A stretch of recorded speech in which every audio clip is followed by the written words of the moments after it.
ஈரானால் மண்டியிட்ட America.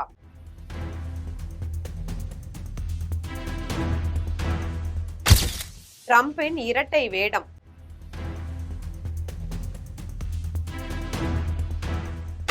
அடித்து விரட்டிய சீனா.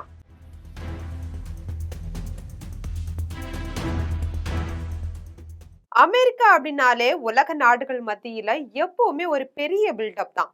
நாங்க தான் வல்லரசு, நாங்க தான் கெத்து அப்படின்னு மார்த்தட்டி கொள்வாங்க. ஆனா இப்ப நடந்துட்டு இருக்கிற கூத்த பார்த்தா என்னடா இது உலக மகா வல்லரசுக்கு வந்த சோதனை அப்படின்னு தான் சொல்ல தோணுது.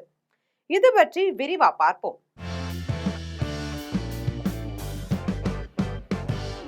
2016ஆம் ஆண்டு இந்தியானாவில நடந்த தேர்தல் பிரச்சார பொதுக்கூட்டத்துல டொனால்ட் ட்ரம்ப் பேசிய போது சீனா அமெரிக்காவிற்கு முதன்மையான பொருளாதார எதிரியாகும் அப்படின்ற கருத்தை முன் வச்சிருந்தாங்க. சீனா நம்முடைய நாட்டை சுரண்டுவதை நாம தொடர்ந்து அனுமதிக்க முடியாது அப்படின்னு பேசியிருந்தாங்க.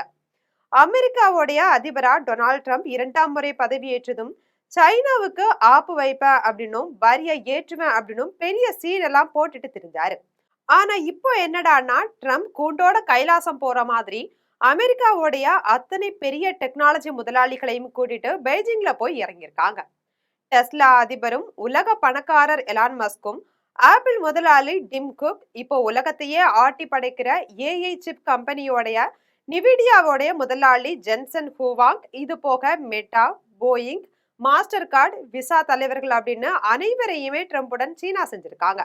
இவர்கள்ல எலான் மஸ்கும் ஜென்சனும் தனி கெத்தா ட்ரம்போடைய ஜனாதிபதி விமானத்திலேயே சென்றிருக்காங்க. ஊருக்குள்ள என்னவோ சைனா கூட சண்டை போடுற மாதிரி பில்டப் போட்டுட்டு, ஆனா அங்க போய் ரகசியமா நடக்கிறது என்னவோ வேற.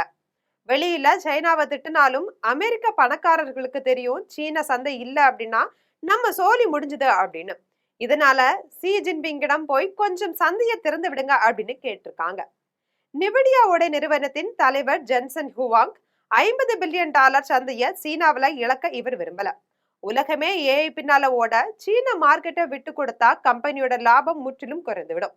ஆப்பிளோட ஐபோன் 17 சீனாவில தான் சக்கை போடுது. சீன மார்க்கெட் இல்ல அப்படின்னா ஆப்பிள் நிறுவனத்துக்கும் பிரச்சனை தான். எலான் மஸ்கோட டெஸ்லாவுக்கு போட்டியான சீனா பிஒய்டி காரை களம் இறங்கியிருக்காங்க. எப்படியாவது தன்னுடைய ஃபுல்லி ஆட்டோனமஸ் டிரைவிங் கார்களுக்கு சீனாவில அனுமதி வாங்கிடணும். இதற்காக தான் எலான் மஸ்கும் சீனா சென்றிருக்காங்க. டெக்னாலஜில நாங்க தான் கெத்து அப்படின்னு அமெரிக்கர்கள் எப்பவுமே சீன் போடுவாங்க. ஆனா சீனாவுக்குள்ள செல்லும் போது தங்களுடைய சொந்த லேப்டாப், ஸ்மார்ட் போன் கூட எதுவுமே எடுத்துட்டு போகல. ஏன் சீனர்களோட ஒய்ஃபைல குத்தினாலும் ஹேக் பண்ணிடுவாங்கன்ற பயம் தான் இதற்கு காரணம். பிளக் பாயிண்ட்ல போனை சார்ஜ் போட்டாலும் டேட்டாவை திருடுவாங்களோன்ற பயந்துருக்காங்க. இதனால பர்னர் போன் சொல்லப்படக்கூடிய சாதாரண வகை போன்களை தான் அவங்க பயன்படுத்தியிருக்காங்க. எவ்வளவுதான் வர்த்தக போர், தடை உத்தரவு அப்படின்னு அமெரிக்கா பில்டப் கொடுத்தாலும் இந்த உலக பணக்கார முதலாளிகளுக்கு சீனா சந்தை இல்லை அப்படின்னா தங்களோட வியாபாரம் படுத்துடும் அப்படின்னு நல்லாவே தெரியும். ஈரானுடனான போர் அமெரிக்காவை பொருளாதார ரீதியில, அரசியல் ரீதியில, உலக அரங்குல பலத்தை குறைய செஞ்சிருக்கு. இதனால ஆதிகால பகை மறந்து சீன மண்ணில தன்னுடைய மொத்த வியாபார ஜாம்பவான்களையும் அரசியல் மற்றும் பாதுகாப்பு முக்கியஸ்தர்களையும் களம் இறக்கியிருக்கு. ஆனா எந்த பயனும் இல்லாம மீண்டும் நாடு திரும்பியிருக்காங்க. அமெரிக்காவோட தந்திரங்களை சீன அரசும் மக்களும் அறியாம கிடையாது. சீனா ஒருபோதும் அமெரிக்காவையும் மேற்கத்திய நாடுகளையும் நம்பினதும் கிடையாது. ஆக ஈரான் அமெரிக்காவை சீனா கிட்ட அழைத்து சென்றிருக்கு.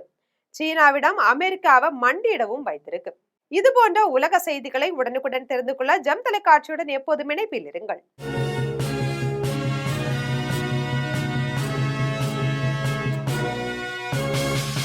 உடனுக்குடன் அப்டேட் தெரிந்து கொள்ள ஜெம் டிவி தமிழ் ஆப்பை இன்ஸ்டால் செய்யவும்.